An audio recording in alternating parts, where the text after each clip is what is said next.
Hello everyone and welcome back to TWIG or This Week in Gaming. I am your host, Josh B. with MER Gaming, and today we're covering all of the gaming news that happened this week, the week of December 18th. To start this TWIG off, we'd like to first wish a happy holiday and a Merry Christmas to those who celebrate this joyous time. We hope you and your family are safe this holiday weekend and have a fantastic time. Now for the gaming news. We'll start off with a new event from Dota 2 and news coming from Blizzard Activision. We'll then talk about Insomniac Games getting hacked and end off with the Devolver Digital game announcement show. Let's jump right into it.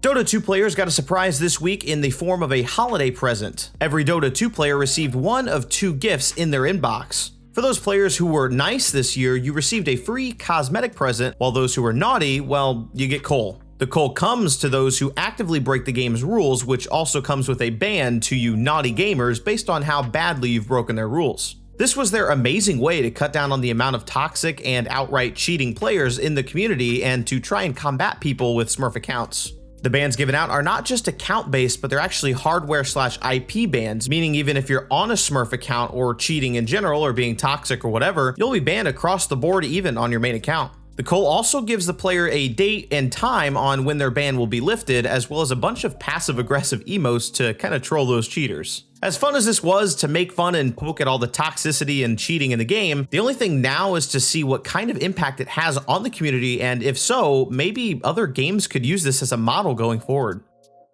We got a few updates from Blizzard Activision earlier this week. Firstly, Blizzard Activision settled a case on discrimination and harassment in the workplace towards female employees with the California Civil Rights Department. The case was settled out of court and was settled for $54 million.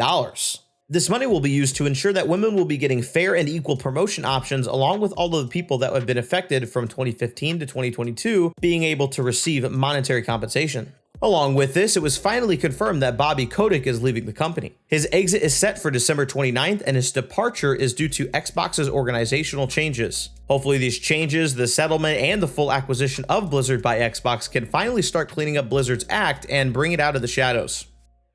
Insomniac Games was hacked earlier this week, which resulted in some private information and upcoming projects being leaked to the public. Insomniac Games is best known for some of PlayStation's greatest hits, such as Marvel Spider-Man 1, 2, and Miles Morales, Ratchet & Clank, and Spyro. The hack earlier this week stole loads of private information on current and former employees, as well as independent contractors. Along with this, they also stole a ton of data and information about future Insomniac projects. One of those projects was about the Wolverine game, which was originally teased in the PlayStation Showcase back in 2001.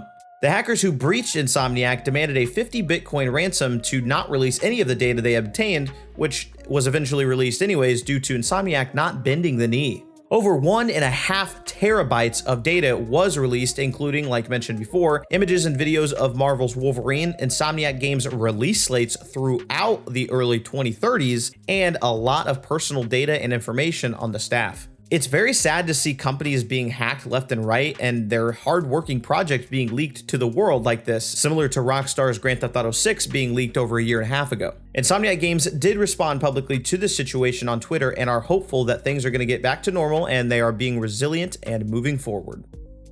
And lastly, for this week, there was the Devolver Digital event showcasing a ton of new games. The first game we want to show off was Angerfoot, which looks to be a first-person shooter with a major emphasis on kicking the snot out of people. We're not quite sure what makes this game different from other fighter games, but we'll just have to wait and see what kind of comes out of it. Next up, we got another look at the Plucky Squire. This cute action-adventure game is all about an adventure in Storybook Squire. The game takes place in a child's storybook that lets you jump between the pages to solve all sorts of puzzles. The game looks really cute and fun for all ages, so make sure to be on the lookout if this is something that you'd be interested in. After that, we got a look at a game titled Stick It to the Stick Man. This strange action game throws you in a stick man working a normal job as you simultaneously try and kill your boss. It's a very strange game indeed, but we're intrigued by what more could maybe come out of this game. Next up was a 2D platformer with a wild movement method called Pepper Grinder. In this tight platformer, you will traverse the levels by using a drill to pierce through the terrain and traveling through it. Lastly, we got a longer look at Baby Steps. This game is basically just a walking simulator with very detailed and crazy looking limb controls to make it extremely difficult for you to move your character. It looks like it'll be kind of a mix of fun and annoyance, but quite the enjoyable experience all around. And that was pretty much all the new stuff that was shown at the Devolver Digital event that we wanted to show you this year, and we're excited for the next one for some of the more indie games. And that will be it for This Week in Gaming. Please make sure to check out all of our other videos and subscribe for more content coming in the future of all things gaming. This has been Josh B with MER Gaming, and I will see you next week for another episode of This Week in Gaming.